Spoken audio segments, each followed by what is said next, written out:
Beleza? Aqui é o Boco, do canal Top 10. E você vai assistir ao vídeo mais completo que já fizemos sobre a Coreia do Norte. Olha, muito trabalho, portanto eu acho bom você assistir, viu? Eu garanto que pelo menos metade dessas curiosidades você nunca ouviu falar. A gente vai falar de prisões femininas, hotel fantasma, hackers que roubaram bilhões em criptomoeda, cidades inteiras construídas só para enganar, soldados mandados para guerra na Europa, supermercados com produtos falsos e muito, muito mais. Então, já se acomoda por aí, pega uma água, um café, porque esse vídeo é para assistir do começo ao fim. E já deixa o like, porque esse daqui deu um trabalhão absurdo de pesquisa.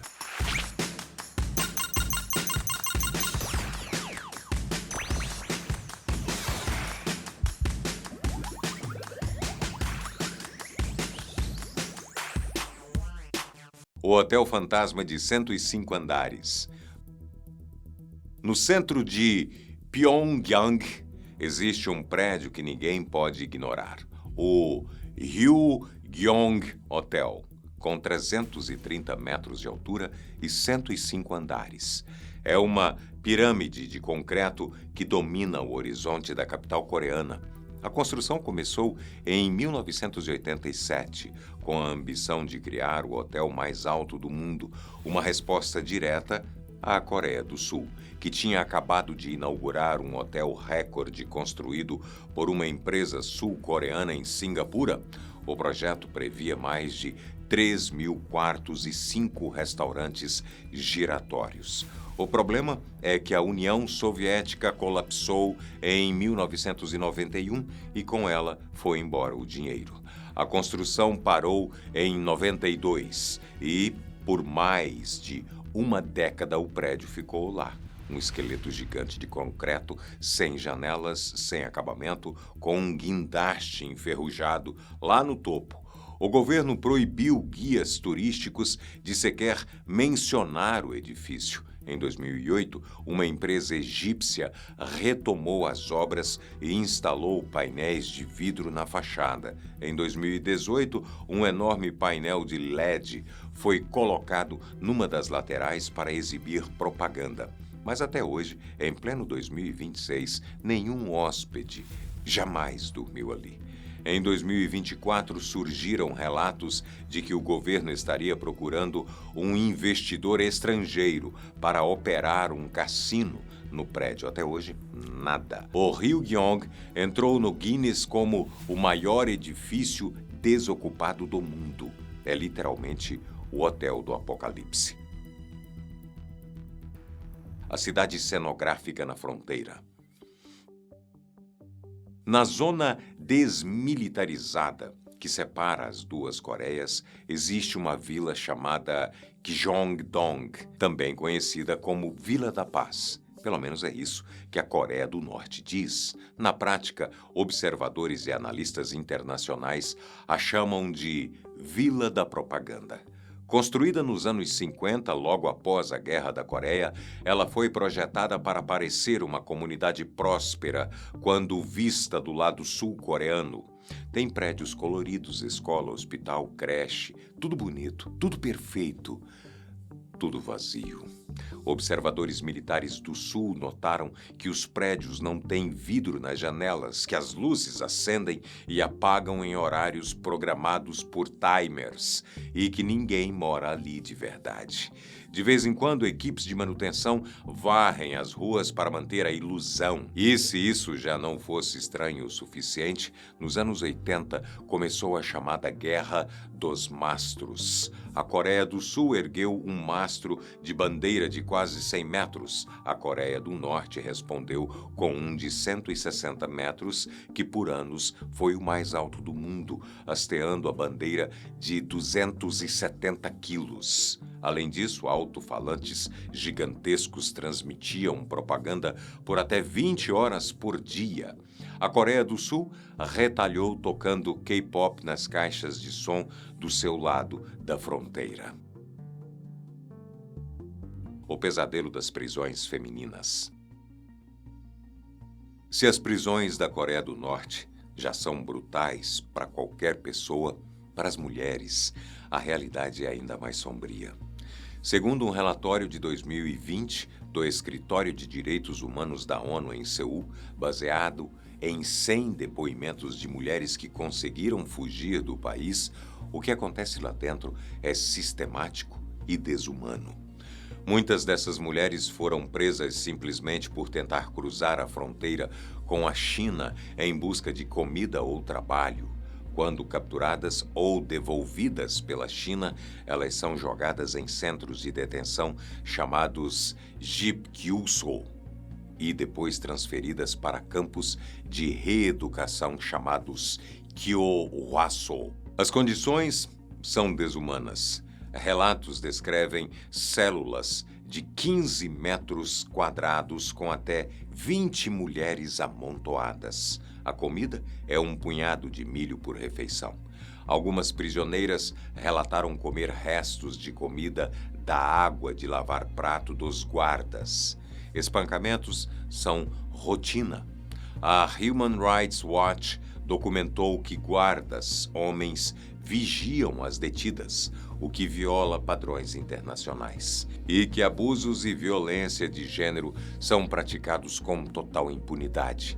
Mulheres que engravidaram durante períodos fora do país foram forçadas a abortar, algumas através de espancamentos ou trabalho forçado extremo. A ONG Korea Future mapeou 206 instalações de detenção em todo o país. Até 2010, cerca de 80% das 1.000 mulheres detidas no campo de Chonggori estavam presas por terem tentado deixar a Coreia do Norte ilegalmente. A relatora especial da ONU, Elizabeth Salmon, declarou que mulheres em campos de prisão política são submetidas a tortura, trabalho forçado e violência de gênero, incluindo violência sexual por agentes do Estado. A alta comissária Michelle Bachelet chamou os relatos de partir o coração. É uma realidade que muitos documentam, mas que o regime nega categoricamente. E essas mulheres, as que sobreviveram, são a prova viva de que o pesadelo é real. Os hackers que roubaram bilhões em criptomoeda. Quando a gente pensa em Coreia do Norte, pensa em mísseis e ditadura. Mas o país também é lar de uma das organizações de hackers mais perigosas do mundo, o grupo Lazarus, ligado diretamente ao governo norte-coreano. Desde 2017, esse grupo já roubou mais de 6 bilhões de dólares em criptomoedas ao redor do mundo. Só em 2024 foram 1,3 bilhão de dólares roubados em 47 ataques diferentes.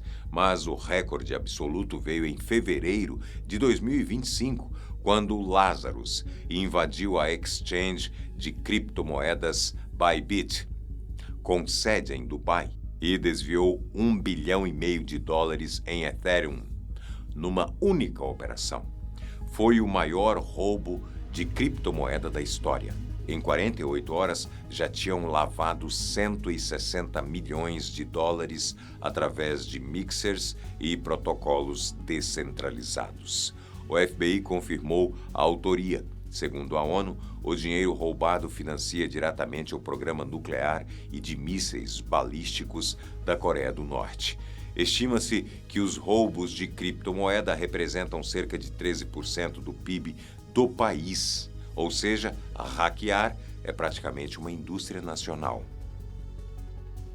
E aí, rapaziada? Se você está curtindo esse conteúdo, já se inscreve no canal e ativa o sininho, viu? Esquece não! Estamos quase chegando nos 10 milhões de inscritos e contamos com cada um de vocês para bater essa meta. Bora continuar. Soldados norte-coreanos na guerra da Ucrânia. Essa é recente e muita gente ainda não sabe. Em outubro de 2024, a Coreia do Norte enviou cerca de 12.000 soldados para a Rússia para lutar ao lado das forças russas na guerra contra a Ucrânia. Os soldados foram transportados por navios russos até Vladivostok, onde receberam uniformes russos e identidades falsas para esconder a sua verdadeira origem. Eles foram destacados para a região de Kursk, que havia sido invadida por tropas ucranianas. Em abril de 2025, a própria Coreia do Norte confirmou oficialmente o envio, algo que antes negava.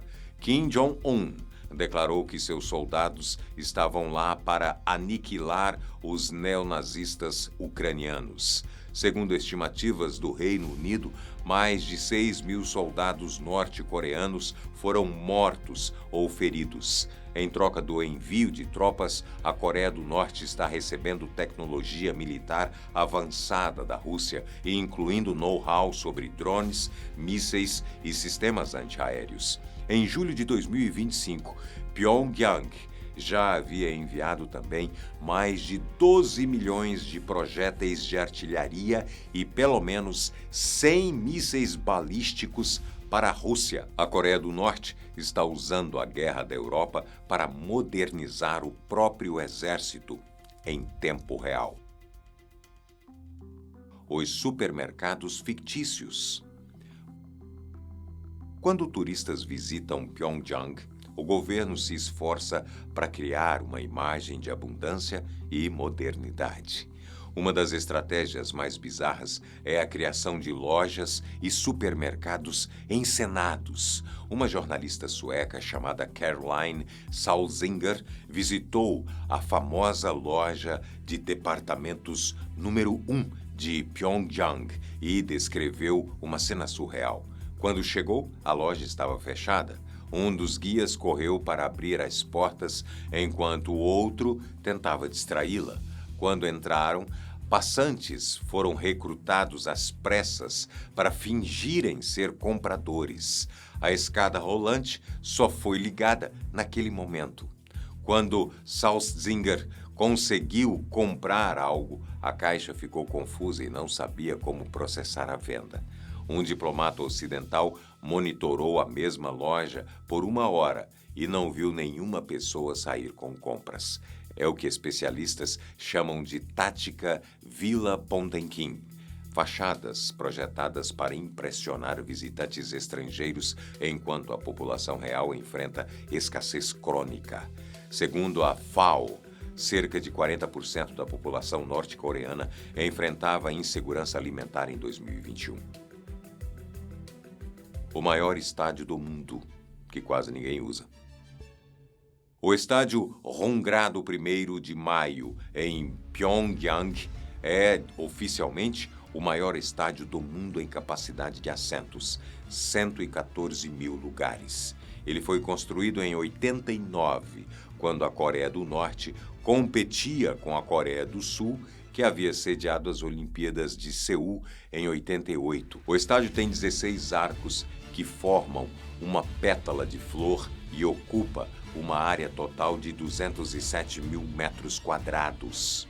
Mas quase nunca é usado para esportes. Seu principal uso era os Jogos de Massa, um espetáculo de propaganda com mais de 100 mil artistas realizando coreografias sincronizadas em homenagem ao regime.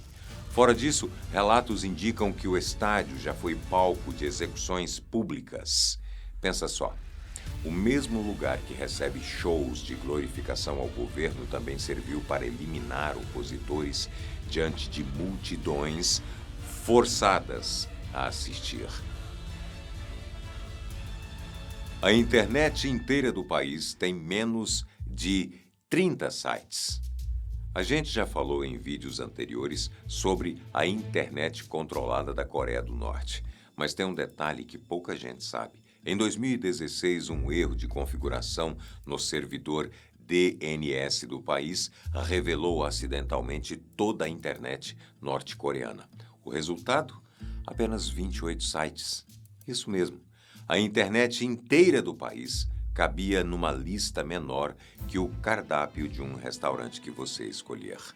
Entre os sites estavam uma agência de notícias estatal, um site de culinária, um portal de seguros, uma companhia aérea, a Air Koryo, famosa por ser uma das piores do mundo, e uma espécie de rede social chamada Kwangmyong, que funciona como uma intranet fechada. Nenhum cidadão comum tem acesso à internet real. Quem acessa a Kwangmyong só vê conteúdo aprovado pelo governo. A elite do partido e alguns cientistas têm acesso monitorado à internet global, mas a vigilância é constante.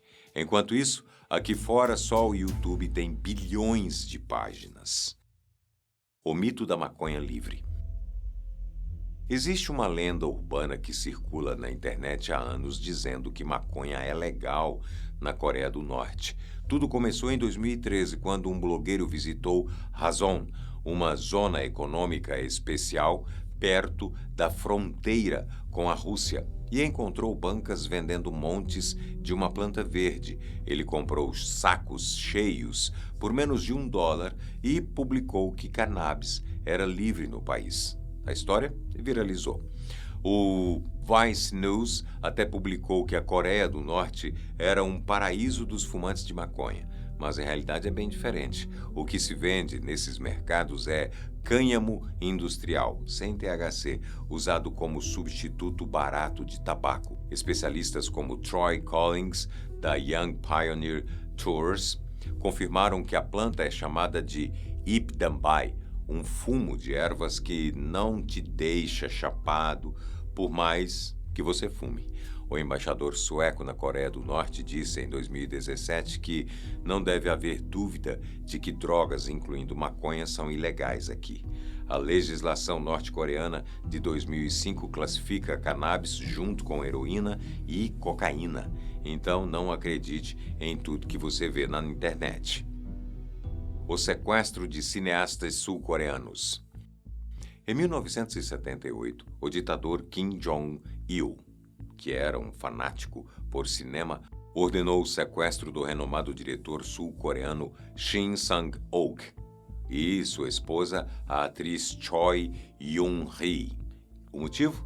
Kim queria criar uma indústria cinematográfica de classe mundial para a Coreia do Norte, e para isso precisava dos melhores talentos. Ambos foram levados à força para Pyongyang. Shin Sang-ok inicialmente se recusou a cooperar e passou anos preso, incluindo tempo em campos de reeducação. Eventualmente, cedeu e dirigiu 7 filmes para Kim Jong-il, incluindo Pulgarazi, uma espécie de Godzilla norte-coreano que se tornou um filme cult. Em 86, durante uma viagem de trabalho a Viena, o casal conseguiu escapar e pediu asilo na embaixada americana. O caso é um dos episódios mais cinematográficos, literalmente, da história da ditadura norte-coreana. As supernotas, dólares falsos quase perfeitos. Nos anos 90 e 2000, a Coreia do Norte foi acusada de produzir algumas das notas falsas de dólar americano mais perfeitas já criadas, conhecidas como supernotas. Essas cédulas de $100 eram tão bem feitas que enganavam até máquinas detectoras de falsificação. O Serviço Secreto dos Estados Unidos estimou que a Coreia do Norte produziu mais de $45 milhões em supernotas ao longo dos anos. Segundo investigadores americanos, o regime usava máquinas de impressão de altíssima qualidade, possivelmente compradas da Suíça, com tintas e papéis que replicavam as especificações originais da Casa da Moeda dos Estados Unidos. O dinheiro falso era distribuído por redes diplomáticas e comerciais ilícitas. As supernotas foram tão problemáticas que forçaram os Estados Unidos a redesenhar a nota de $100 em 2013 com recursos de segurança adicionais. O sistema de castas Songbun. Na Coreia do Norte, você não nasce igual aos outros. Cada cidadão recebe uma classificação social chamada Songbun, que é determinada pela lealdade da sua família ao regime desde a fundação do país nos anos 40. Existem 3 categorias principais: a classe núcleo, leal, a classe vacilante, neutra, e a classe hostil, inimiga.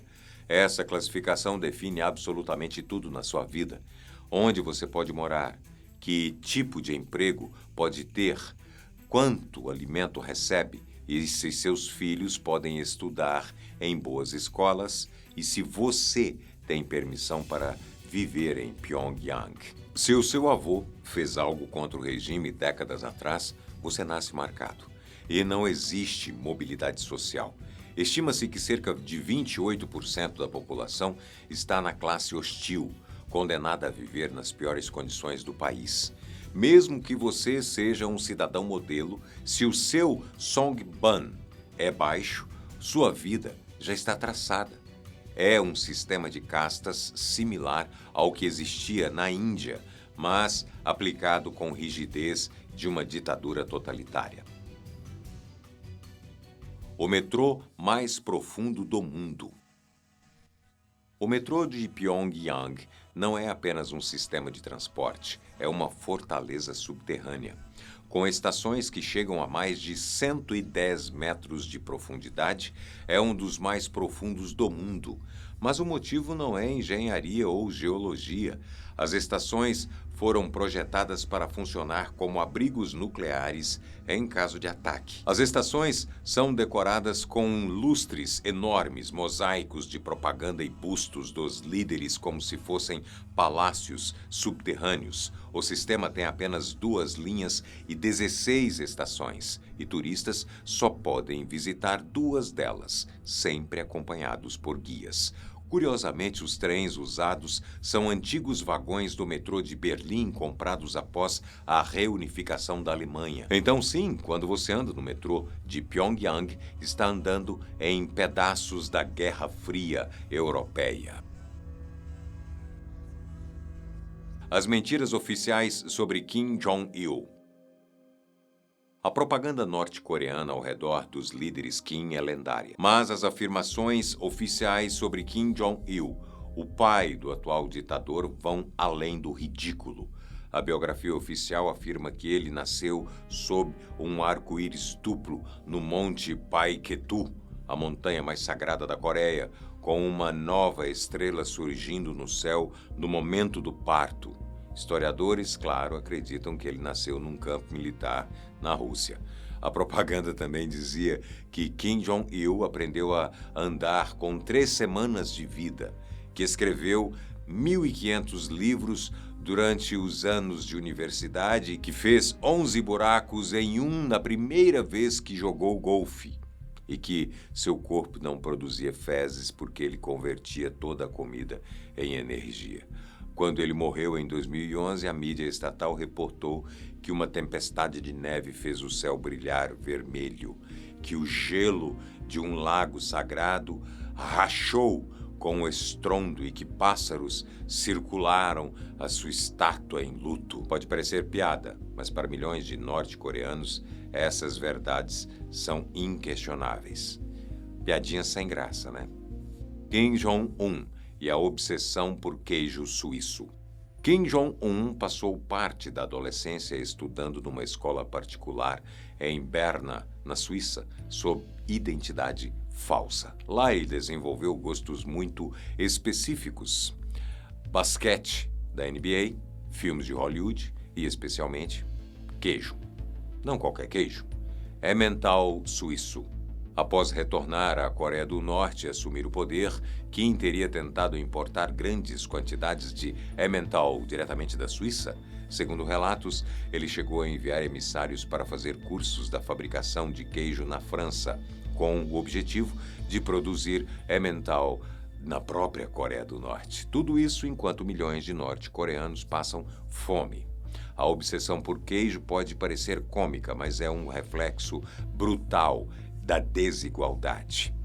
O líder supremo tem acesso a luxos europeus, enquanto seus cidadãos lutam por uma tigela de arroz. Para quem está gostando desse conteúdo e quer apoiar o canal de um jeito especial, se torna membro do canal Top 10. Além de ajudar a gente a produzir vídeos cada vez melhores, você ganha acesso a conteúdos exclusivos e emojis personalizados. O link está aqui embaixo na descrição. Agora, bora pro próximo. O recrutamento de trabalhadores fantasmas de TI. E o último tópico desta primeira parte é tão recente que ainda está acontecendo. Além dos hacks diretos, a Coreia do Norte criou uma operação massiva de infiltração no mercado de trabalho de tecnologia global. Milhares de norte-coreanos estão se passando por desenvolvedores de software freelancers, usando identidade roubada ou fabricada e sendo contratado por empresas americanas, europeias e asiáticas através de plataformas como Upwork e Freelancer. Em dezembro de 2025, um homem de Maryland foi condenado a 15 meses de prisão por emprestar a sua identidade a norte-coreanos baseados em Shenyang, na China, que trabalhavam remotamente para empresas americanas, incluindo um contrato com a Administração Federal de Aviação dos Estados Unidos. O esquema rendeu quase $1 milhão. Outros 4 norte-coreanos foram indiciados na Geórgia por esquemas similares. Os salários são desviados para carteiras de criptomoeda e de lá para o programa nuclear. É basicamente espionagem industrial disfarçada de trabalho remoto. E o mais assustador, especialistas dizem que isso está acontecendo em escala muito maior do que se imagina. Depois da Guerra da Coreia nos anos 50, o país estava em ruínas, literalmente em escombros. A resposta do regime foi radical: reconstruir tudo do zero, mas não de qualquer jeito. As cidades foram redesenhadas com um objetivo muito claro: controlar as pessoas. Na Coreia do Norte, o espaço urbano é parte da estratégia de dominação. Quase todas as cidades têm uma grande praça central, rodeada por avenidas largas e vazias. E não é exagero. Do alto, parece tudo desenhado com régua, simétrico, milimetricamente organizado. Essas praças são palcos. Servem para desfiles militares, rituais públicos, homenagens aos líderes. A arquitetura aqui não é só paisagem, é mensagem. E a mensagem é: você está sendo observado. O país inteiro foi pensado como se fosse um corpo humano. O líder supremo, o cérebro. O partido é o sistema nervoso e o povo é o músculo. A força de trabalho que só existe para obedecer. E para garantir que ninguém fuja do controle, o regime espalhou barreiras por todo o território, postos de checagem entre as províncias, cercas nas fronteiras e vigilância constante. Na prática, a maioria das pessoas passa a vida inteira sem sair da cidade onde nasceu. No interior, essa lógica fica ainda mais visível. Vilarejos inteiros com casas idênticas, lado a lado, construídas ao redor de uma fábrica ou fazenda estatal. A vida inteira acontece naquele mesmo lugar e sair de lá quase nunca é uma opção. É uma cidade-fábrica, uma vida cercada por concreto, rotina e vigilância. A Coreia do Norte não foi feita para servir o povo. Foi moldada para manter o poder nas mãos de poucos e garantir que ninguém questione isso. Um país escavado. A maioria dos países do mundo investe 1% a 4% do PIB em defesa. A Coreia do Norte gasta mais de 20%. Isso diz muito sobre as prioridades do regime. A militarização do país não é apenas estratégica, é ideológica. O exército está em todos os lugares e mesmo onde não parece estar, está escondido. São mais de 10 mil instalações militares espalhadas pelo território. Muitas são visíveis por satélites, mas há dezenas, talvez centenas, que ninguém sabe exatamente onde ficam. Uma boa parte dessas estruturas está escavada nas montanhas. São túneis, bunkers, depósitos de mísseis e instalações nucleares projetadas para resistir a bombardeios. A obsessão com estruturas subterrâneas tem uma origem bem clara. Durante a Guerra da Coreia, nos anos 50, o país foi quase totalmente destruído por bombardeios dos Estados Unidos. Isso deixou marcas profundas na população e criou uma paranoia militar que molda o país até hoje. O medo do céu é algo que faz parte da rotina e, por isso, o subsolo virou refúgio estratégico. Na fronteira com a Coreia do Sul, a chamada zona desmilitarizada é, na prática, um campo minado. São milhares de minas terrestres e centenas de peças de artilharia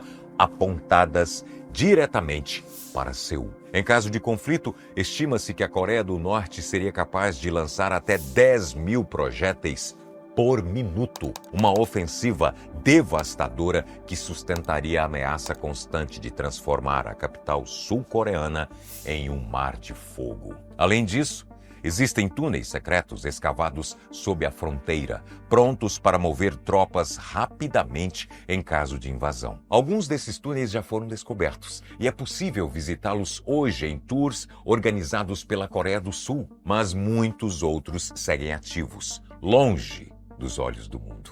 Boa parte dessa estrutura militar também serve a um único propósito: proteger a família Kim. Na capital, Pyongyang, há quartéis exclusivos para os 100.000 soldados que atuam como guarda-costas do regime. Eles treinam em colinas fortificadas, com instalações subterrâneas e planos de fuga para todas as situações. Trens blindados, helicópteros, túneis para escapar até a fronteira com a China. O culto à segurança da elite é tão extremo que parece distópico, e de fato é. Enquanto a população lida com racionamento e pobreza, recursos inimagináveis são destinados à proteção de uma única família. A força militar para o regime não é só defesa, é ferramenta de controle interno, propaganda e símbolo de poder absoluto. No centro do sistema norte-coreano está a figura dos Kim, e não são os Kardashian. A propaganda oficial trata a linhagem como sagrada, quase divina.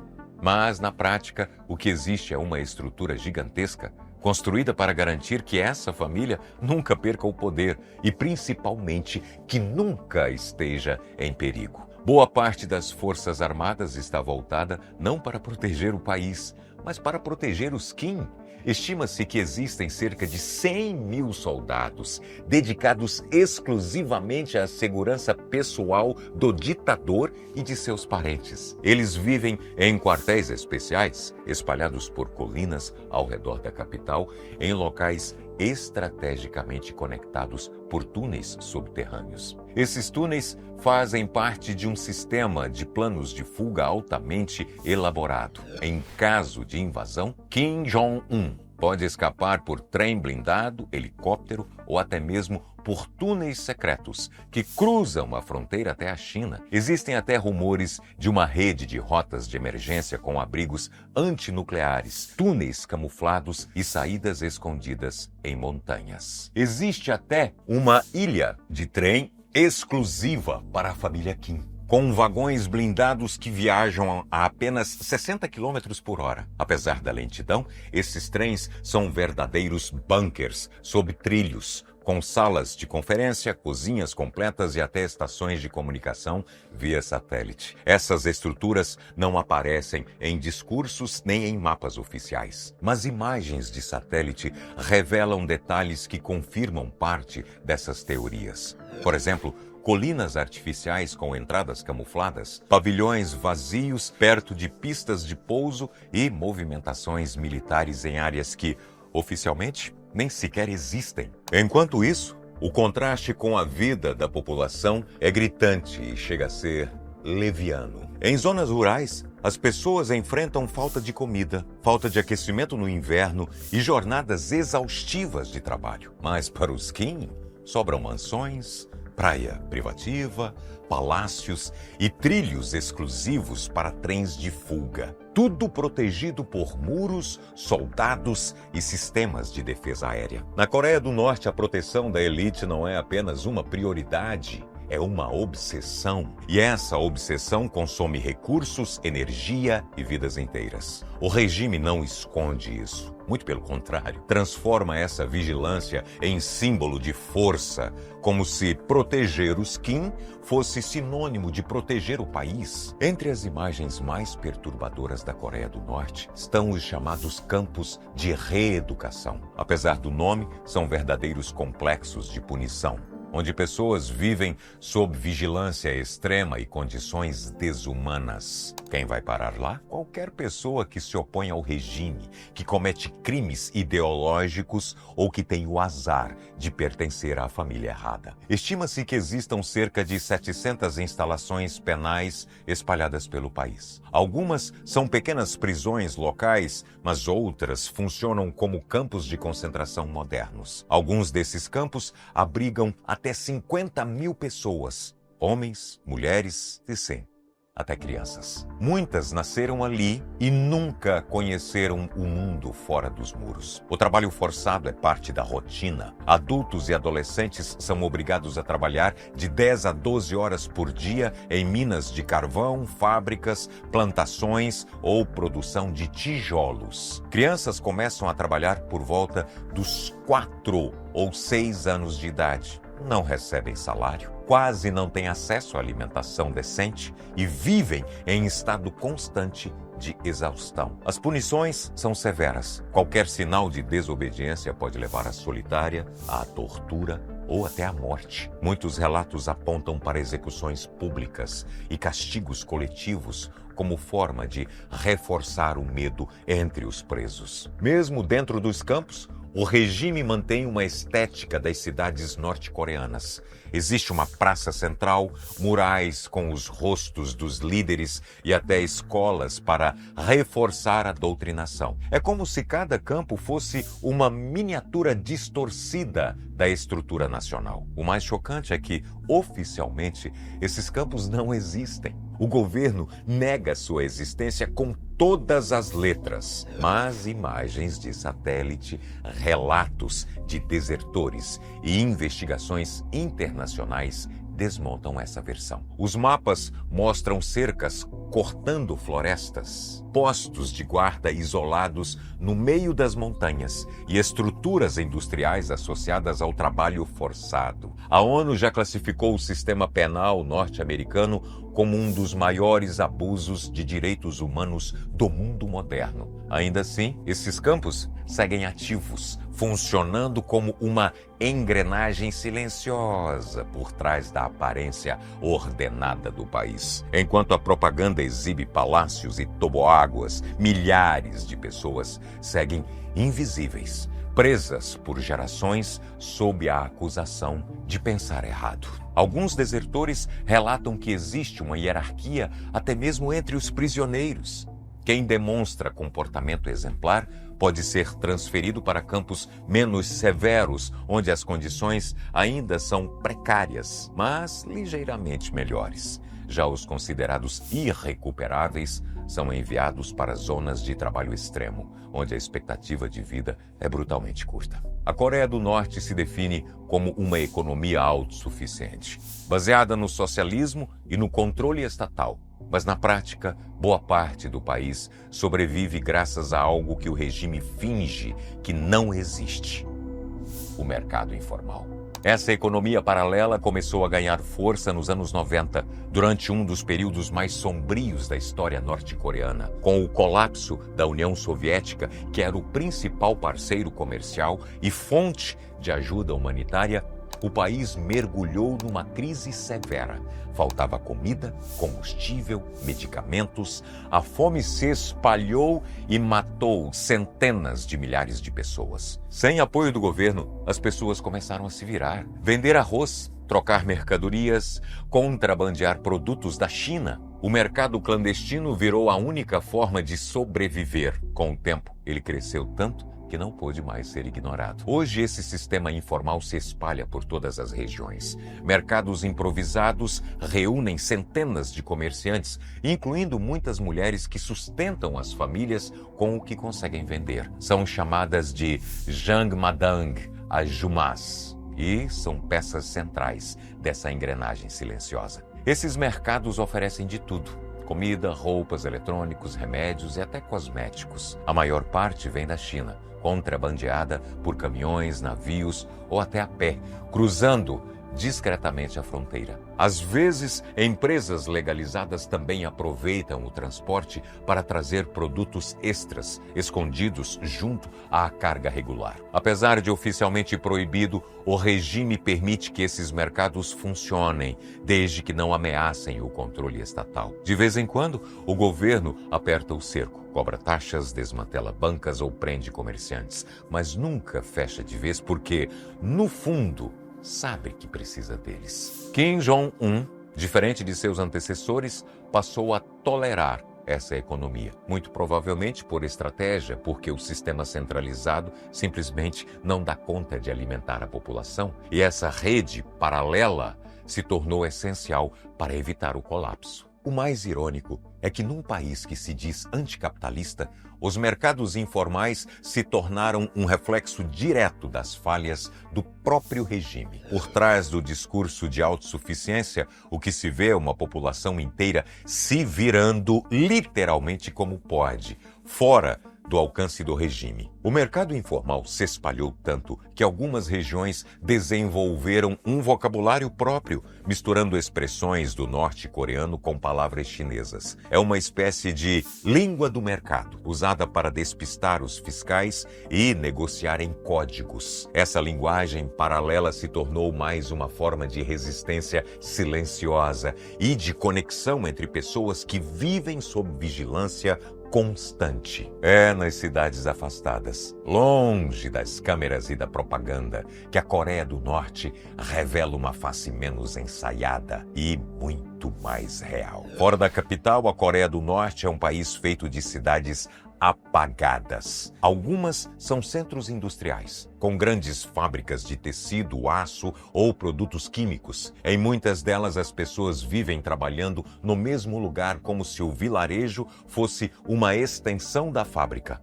A cidade de Hanhun, por exemplo, concentra a maior produção de vinylon, um tecido feito a partir do carvão e calcário. Essa fibra sintética virou símbolo da autossuficiência norte-coreana e é usada em uniformes, cortinas e até em bandeiras. Na zona rural, a organização impressiona. Vilarejos inteiros com casas idênticas, cada uma ligada a uma estufa, uma plantação ou uma fábrica. Não existe mobilidade.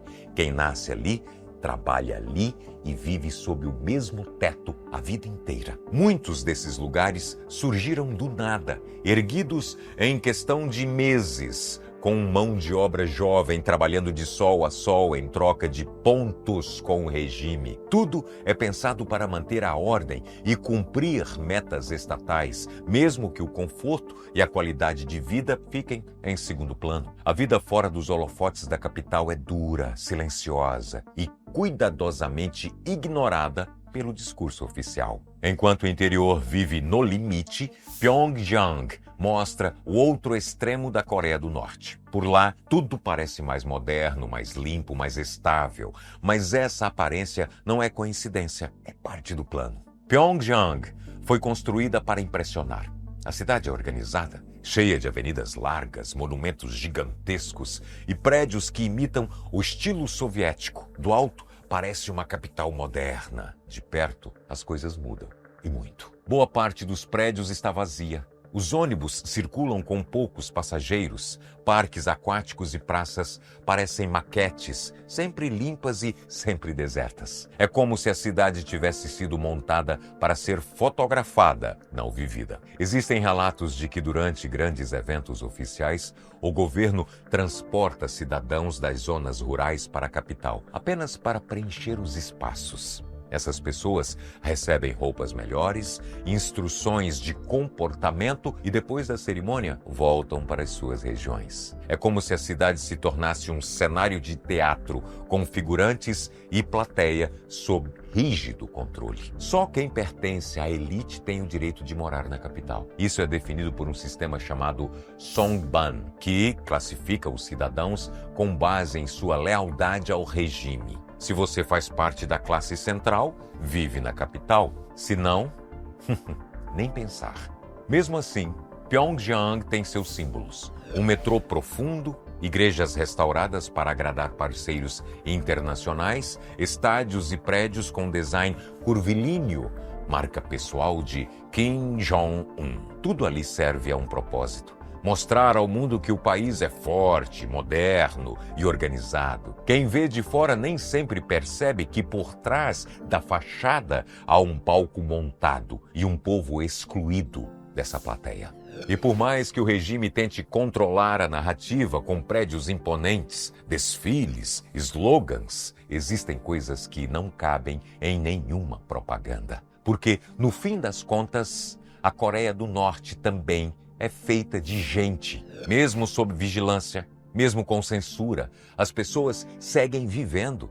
Existem casamentos, festas, amizades, tradições. Nos feriados, as famílias se reúnem com o que têm: arroz, bolinhos, algum álcool caseiro, pouco, mas o suficiente para marcar o momento. Como a maioria não pode se deslocar entre as províncias, as comunidades se tornam muito próximas. Todo mundo se conhece.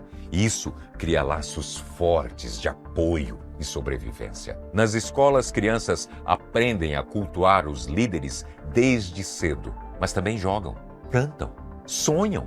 Na rotina apertada das fábricas, nas casas iguais, nas avenidas vazias, há espaço sim para carinho, para humor, para humanidade. Esses aspectos raramente aparecem nas manchetes, porque não geram escândalo e nem medo, mas talvez sejam o que mantém esse país de pé, mesmo sob tanta pressão. No fim, a Coreia do Norte não é só o regime, é também o povo que continua resistindo do jeito que pode. Quem olha de fora enxerga ameaças, paradas militares, mísseis, mas por dentro existe muito mais. As imagens de satélite mostram o desenho das cidades.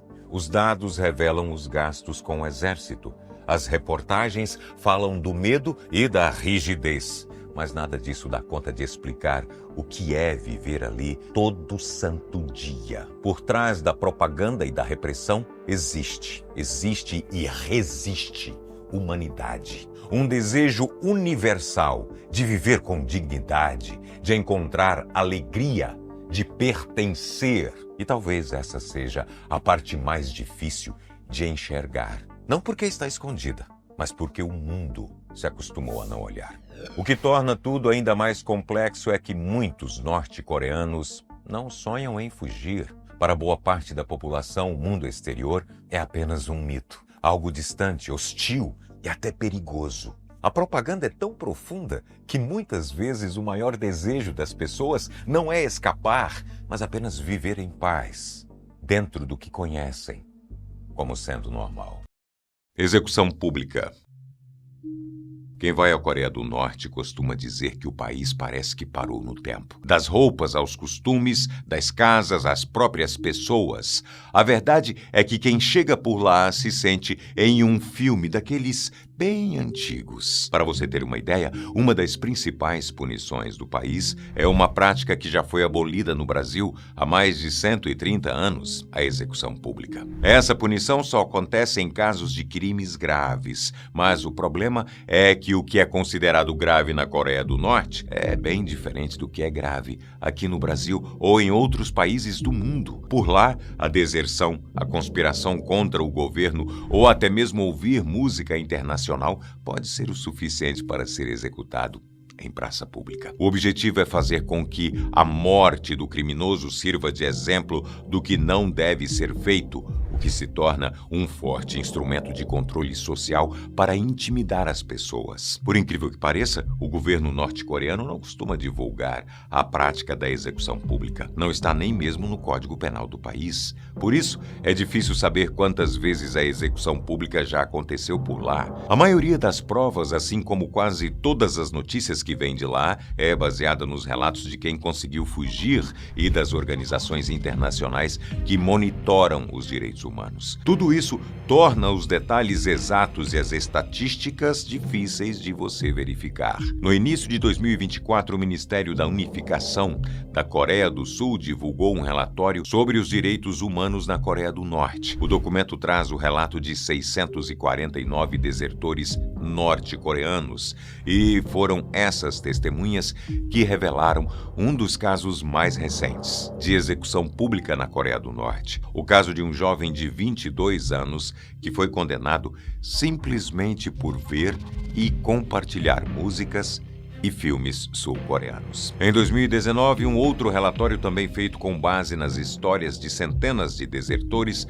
divulgou uma lista de lugares onde o governo norte-coreano executa publicamente os criminosos. O documento denuncia décadas de assassinatos por crimes que vão desde roubar uma vaca até assistir televisão sul-coreana. De acordo com os entrevistados, a maioria das execuções é feita por pelotões de fuzilamento. Geralmente, são 3 atiradores que disparam 3 vezes contra cada condenado. Alguns desertores citaram casos em que os atiradores estavam bêbados. O motivo seria a falta de coragem para matar os criminosos. As histórias revelam que as execuções públicas acontecem perto de rios, campos, mercados e até perto de escolas. Em algumas situações, até membros da família do condenado, incluindo crianças, são forçados a assistir à execução. O nome do relatório é Mapping the Fate of the Dead, que numa tradução livre seria Mapeando o Destino dos Mortos. Mórbido, né? Prisão em família. Como se já não bastassem as punições mais severas e absurdas para os próprios condenados, as famílias dessas pessoas também podem ser castigadas, mesmo que não tenham absolutamente nada a ver com o crime. Absurdo, né? É que na Coreia do Norte, eles seguem a política de culpa por associação. Pais, filhos e até netos podem sofrer as consequências. Um dos casos mais absurdos que já foram reportados é de uma família sentenciada em 2009. Até um bebê de apenas 2 anos foi condenado à prisão perpétua. O caso foi revelado pelo Relatório Internacional de Liberdade Religiosa em 2022, elaborado pelo Departamento de Estado dos Estados Unidos. Você deve estar se perguntando o que essa família fez de tão grave para que até o bebê sofresse as consequências. O motivo é quase inacreditável. Eles foram condenados por terem em casa uma Bíblia cristã, algo estritamente proibido na Coreia do Norte. O ditador Kim Jong-un é reconhecido como um dos líderes mais implacáveis na perseguição de pessoas religiosas em todo o mundo. O relatório norte-americano indica que aproximadamente 70 mil pessoas estão hoje presas no país por terem sido flagradas praticando alguma religião não permitida. Trabalho forçado. A prisão não é a única forma que um familiar do criminoso pode ser punido, viu? Se um parente é condenado por um crime, ele e outros membros da família podem ser enviados para campos de trabalho forçado, onde passam por condições extremamente pesadas. Estes campos são conhecidos por uma condição de vida desumana e trabalho opressivo. A ONU disse que o trabalho forçado na Coreia do Norte já virou algo profundamente institucionalizado. Um estudo da organização revelou que a situação é extremamente perigosa, sem remuneração, sem livre escolha, sem possibilidade de sair, sem cuidados médicos, sem folga, alimentação ou abrigo. Esses trabalhadores, de acordo com a ONU, são colocados sob vigilância constante e são até espancados. Há relatos de que mulheres são vítimas de violência sexual. Os tipos de trabalho variam nesses campos. Vão de recrutamento militar até funções na agricultura ou construção civil. Como se já não fosse o bastante trabalhar forçado no próprio país, o governo norte-coreano também envia condenados para o exterior nesse mesmo esquema obrigatório. Os trabalhadores relataram terem enviado até 90% dos salários para o governo.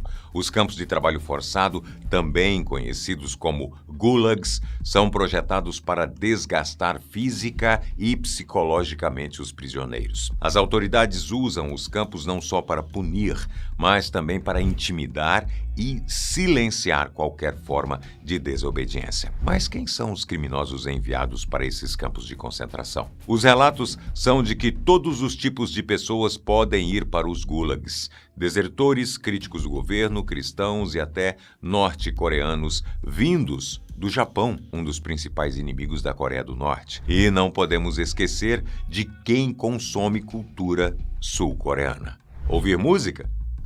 Ver filmes? Pode ter um preço muito alto nesta nação. Nos campos de trabalho forçado, você pode encontrar homens, mulheres, crianças e até idosos. Há quem diga que uma vez dentro de um campo, eles nunca mais são libertados. Portanto, morrem lá dentro. Parece uma história que nós conhecemos bem, é ou não é? Sequestros. Viver sabendo que um parente ou amigo está preso em um campo de concentração é muito triste, mas quando alguém simplesmente desaparece, sem deixar rastros, pode ser ainda pior. E é isso que vivem muitas famílias na Coreia do Norte. Uma das formas de punição mais cruéis é o sequestro de desobedientes. Pessoas podem ser sequestradas e levadas para locais desconhecidos, sem que suas famílias sejam avisadas. Em 2023, o Escritório de Direitos Humanos da ONU divulgou um relatório com uma entrevista de 38 homens e 42 mulheres vítimas de desaparecimentos forçados e sequestros na Coreia do Norte. Os relatos revelam a agonia das famílias e as represálias que muitos parentes sofrem por várias gerações ao lidar com a situação de não saber o que aconteceu com seus maridos, esposas, pais, filhos e até irmãos. Você pode estar se perguntando, quem garante que esses desaparecidos não fugiram do país? Poderia até ser uma resposta se o governo norte-coreano não fizesse tanta questão de mostrar que está punindo os criminosos e que é o verdadeiro responsável pelos sequestros. O desaparecimento forçado pode acontecer de várias maneiras. Agentes de segurança ou funcionários do governo podem prender as pessoas dentro de casa, em locais públicos ou até mesmo enquanto estão no trabalho. Muitas vezes os métodos são brutais e, obviamente, não deixam rastros claros para que ninguém descubra o paradeiro da vítima, quer dizer, do criminoso. Alguns sequestros acabam. As pessoas voltam para casa, traumatizadas e machucadas, mas voltam. Em outros casos, as pessoas simplesmente desaparecem para sempre. E foi mais ou menos isso que aconteceu com 600 norte-coreanos que foram repatriados pela China depois de fugirem da Coreia. Em 2023, uma organização não governamental de direitos humanos da Coreia do Sul divulgou a informação de que essas 600 pessoas foram transportadas em carros vigiados dos centros de detenção chineses até a fronteira. Mas o destino dessas pessoas é desconhecido. Nem corpos, nem registros em campos de concentração foram encontrados. Onde será que essas centenas de pessoas foram parar? Tortura. Espancamentos, estupros, abortos forçados e até fome que leva as pessoas a comerem insetos vivos. Esses são alguns dos tipos de tortura feitos pelo governo norte-coreano. Quando um desertor consegue escapar da Coreia do Norte, pode ter certeza que ele entrou para a lista de pessoas mais corajosas do mundo, porque ele sabe que se for pego pelo governo, as consequências são devastadoras. Para quem não consegue escapar, só resta torcer para que a punição seja menos pior possível e que não haja tortura. Mas é quase impossível ser condenado na Coreia do Norte sem passar por algum tipo de violência física ou psicológica. Mais uma vez, foi preciso que uma ONG voltada para os direitos humanos revelasse os casos mais absurdos de tortura no país. Desta vez, além das entrevistas com centenas de desertores, a ONG Korea Future também conseguiu acesso a documentos oficiais da Coreia do Norte e imagens de satélite. Segundo o relatório, o objetivo das torturas é isolar da sociedade pessoas cujo comportamento entra em conflito com a manutenção da autoridade singular do líder supremo, Kim Jong-un. Alguns dos principais casos de torturados norte-coreanos envolvem 3 pessoas que tentaram atravessar a fronteira rumo à liberdade. Um homem teria sido forçado a ficar em posição de estresse e dor durante 17 horas por dia, durante um mês. Uma mulher que estava no final da gravidez foi obrigada a abortar dentro da prisão. Outra pessoa teve que enfrentar a fome. A comida que recebia por dias era mais ou menos 80 gramas de milho. E para poder sobreviver, o jeito foi comer os insetos da prisão, como baratas e até mesmo os ratos. Vários relatos de sobreviventes contam que uma das principais torturas está na alimentação. Muitos condenados recebem ração animal como comida. Uma desertora contou à rede de televisão CNN que se sentiu como um coelho em uma jaula. Ficou presa em uma cela de 2 metros quadrados, onde não podia falar nem se mexer. Tinha que ficar sentada olhando para baixo e com as mãos de lado. Na parte da tortura física, as mulheres são as que mais sofrem. Além dos espancamentos, elas são estupradas pelos próprios funcionários do governo. Apesar dos inúmeros relatos e das provas documentais, o governo norte-coreano nega as acusações feitas pelas ONGs internacionais. Diz que não existem violações dos direitos humanos no sistema prisional e que todas as acusações não passam de um plano dos Estados Unidos contra a Coreia do Norte. O problema é que fica difícil se defender quando ninguém está autorizado a falar a verdade. Mas e aí? Depois de tudo o que eu te contei, em quem você acredita? Isolamento e confinamento solitário. Já deu para perceber que o governo norte-coreano não mede esforços quando o assunto é punição. É difícil dimensionar o que pode ser pior. Para alguns, obviamente, é a morte, mas para outros morrer é menos doloroso do que ficar o resto da vida sofrendo, seja trabalhando forçado, seja sendo torturado ou até mesmo preso em um confinamento solitário, sem luz, sem contato humano e sem prazo para acabar. Detentos podem ser colocados em isolamento por longos períodos na Coreia do Norte, sem contato com o mundo exterior e em situações degradantes. Quem fica nesse tipo de confinamento enfrenta uma completa solidão. Não tem contato nem mesmo com outros presos. Isso pode durar semanas, meses ou até anos, dependendo da gravidade do crime e da decisão dos oficiais. As celas usadas para confinamento solitário são pequenas, às vezes minúsculas e, é claro, mal equipadas. O acesso à luz, ventilação e as condições sanitárias mais básicas podem ser totalmente limitadas. Os criminosos são mantidos em situações insalubres, sem acesso adequado à água potável, comida e cuidados médicos. Os casos de isolamento ainda contam com outro tipo de tortura. Os presos podem ser submetidos a uma privação sensorial. Eles podem ficar sem qualquer estímulo visual ou auditivo, sem ver, sem ouvir, sem falar, como se o mundo não existisse mais. O impacto do confinamento solitário pode ser devastador. Estudos mostram que o isolamento prolongado pode causar sérios danos psicológicos como paranoia, desorientação e distúrbios mentais. Presos começam a ter alucinações na tentativa de ter alguma sensação, visão ou relação com o mundo. Se não há qualquer tipo de experiência ou qualquer sensação, o jeito é imaginar a vida. Será que esse tipo de punição vai acabar? A verdade é que, com ou sem condenação, a vida na Coreia do Norte é uma eterna prisão. Com tantas punições absurdas e cruéis, é difícil entender por que outros países não tentam acabar com a ditadura e com o governo norte-coreano. A verdade é que tudo indica que Kim Jong-un tem um arsenal de armas extremamente perigoso, entre mísseis, foguetes, que poderiam dar início a uma terceira guerra mundial. Enquanto esse medo existir, as barbaridades na Coreia do Norte devem continuar. O jeito é torcer para que a população consiga um dia dar a volta por cima e se libertar de vez. Se você chegou até aqui, você é um top 10 de verdade. Deixa seu like, se inscreva se ainda não o tiver feito. E se você quer apoiar o canal, dê um jeito assim pra lá de especial, se torna membro, beleza? Aqui foi Boco, do canal Top 10. E até o próximo.